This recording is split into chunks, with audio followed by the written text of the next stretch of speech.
Welcome to the Peaceful Life Podcast, coming to you from a cottage in the woods in the beautiful mountains of California. First, I want to thank you for being a listener, and to all those who are loyal listeners, I appreciate you. This little show has continued to grow, and all by word of mouth. So if you're enjoying this series, I only ask that you do one of the following. Rate and review it on iTunes, tell a friend about it, or post about it on social. And don't forget to like my Facebook page, facebook.com/peacefulpodcast. Now, let's get on to my story about that time I dated a guy who loved guns. At first, I was going to title it, That Time I Dated a Guy Who Liked Guns, but no, he really loved them. He called them his babies. It's surprising because, as you know, if you've listened to my previous shows, I am a big proponent of gun control. And the only time I've even held a gun was when I served on jury duty. So first, some background about my upbringing. I was born in the 60s, grew up in the 70s with parents who were pacifist, liberal Democrats. And when I say pacifist, that doesn't mean being passive. That means promoting peace. That's how I grew up. One summer, when my cousins were visiting, we were so bored, we walked into the campaign office for McGovern. He was running against Nixon in 72, and we offered to help. It was actually really fun, and even though Nixon won, well, you know the story. So growing up, my mom absolutely didn't allow weapons in the house, even toy weapons. I remember one kid passed out those cheap little plastic water guns during a summer, and we had a fun water gun fight. Then I walked into the house with the muzzle in my mouth, obviously hot and thirsty from playing, and my mom freaked out. "Don't ever do that again, and give back that gun. You're not allowed to use it." I didn't understand until years later that it looked like I was going to blow my head off, even though the gun was a translucent orange. I think the most violent toy my mom allowed was Rock'em Sock'em robots that I got at a neighbor's yard sale, although she really just tolerated it. So that was my life and my upbringing. I was taught that guns in the home were most likely to be used against their owner or contributed to more fatal accidents than any other household item. And I'm not preaching here, just explaining that it was an important issue to my parents and to me in my upbringing. Fast forward to getting married, having a baby, getting divorced, and then being a single working woman. I did a stint as a technical recruiter for a software development firm in LA and was responsible for recruiting people from all over the world to work at this company. I made a great match with a Canadian citizen who applied for one of our software jobs. The company loved him so much that they paid for his relocation from Montreal to LA. In his interview, he told me he was originally from Iran and his family had moved to Canada during the Revolution. Since then, they had all acquired Canadian citizenship. Zach was a welcome addition to the office, and he did so well technically that everyone loved him. And he was smart and funny, and he could always make his coworkers laugh, including me. He hung around my cubicle a lot, and I thought it was just because I was the first person he'd met and knew at the company. But one of my coworker friends said, "I think he likes you." I was flattered and then suddenly started noticing the flirting. Zach would hint at going out, but I said I really didn't want to date a coworker. My ex-husband and I met at work, and when we were dating, there was an office pool going around betting on when we'd get engaged. When I found out about that, I was mortified. People betting on my love life. I didn't need that again. In addition to that, he made it clear that his hobby was guns. And when he said that, I cringed as if he had told me he was an alien. Guns? Why guns?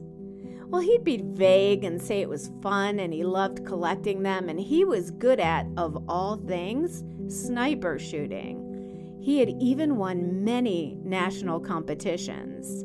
He had an arsenal of sniper rifles, which he kept under his bed and even took them traveling with him. This was pre-9/11, by the way. They were definitely his babies. Well, I made it clear that guns were so not part of my world, and I couldn't imagine why and how that could be a hobby. Not in a judgmental way, just in a way that it was so incredibly foreign to me. I would say things like, "But they're manufactured to kill people." And he would say, "But I don't kill people, I shoot targets." And we would go back and forth. We eventually avoided the subject altogether when we hung out. Anyway, we got along so well that he kept pushing to go out.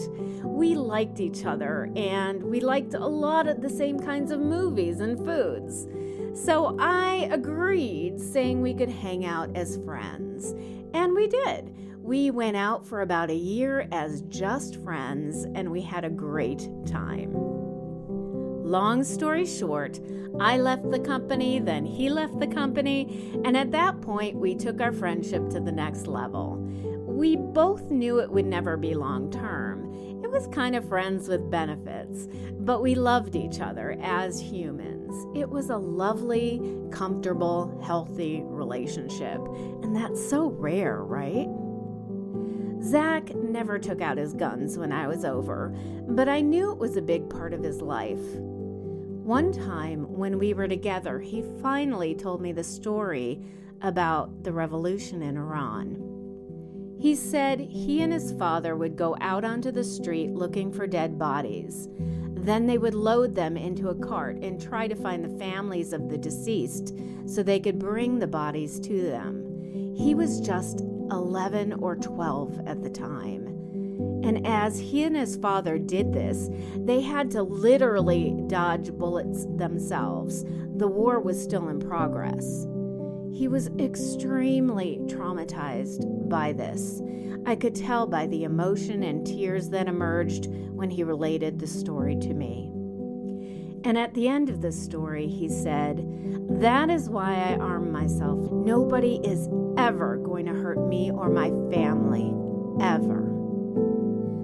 I suddenly saw the child within Zachary, so scared, so full of pain and fear of being attacked for no reason, having his own life and his family's life threatened, that the only way he could take care of this scared inner child was to bear arms. I talk a little bit about our inner child in last week's bullying episode. I believe we're all every age within ourselves, that our child self has a huge influence on our adult self. And I think we're always trying to take care of it and its trauma, and we carry our child around with us. Now, my mother obviously did not approve of the relationship with Zach, and even went so far as to call him the gun nut. But that's not fair. It's not fair to label people when you don't know them, when you don't know their story. And that's all too common nowadays, as the United States of America has become the divided states of America. We are quick to throw out terms like gun nut or libtard, snowflake, or basement dweller. But we need to check this. We're all human. I mean, had I grown up in a household that embraced guns and was on the other side of the political spectrum, I might have had a different ideology. So back to the story. Zach eventually got a job on the East Coast, and we parted amicably. No tears, no pain, just a hug and a have a good life. I wish all breakups were like that. We never followed up with each other. We're not friends on Facebook. Although that coworker friend who said he liked me has since told me that Zach is married now and I'm happy for him. That's something I could never have given him. I still couldn't bring myself to live in a house with guns. This is Laura, and you've been listening to the Peaceful Life Podcast. Remember, no matter where you are on the political spectrum, you are a spectacular human being, and so are the people on the other side. Embrace each other, talk, be civil, and most importantly, listen. You might learn something. Have a wonderful week.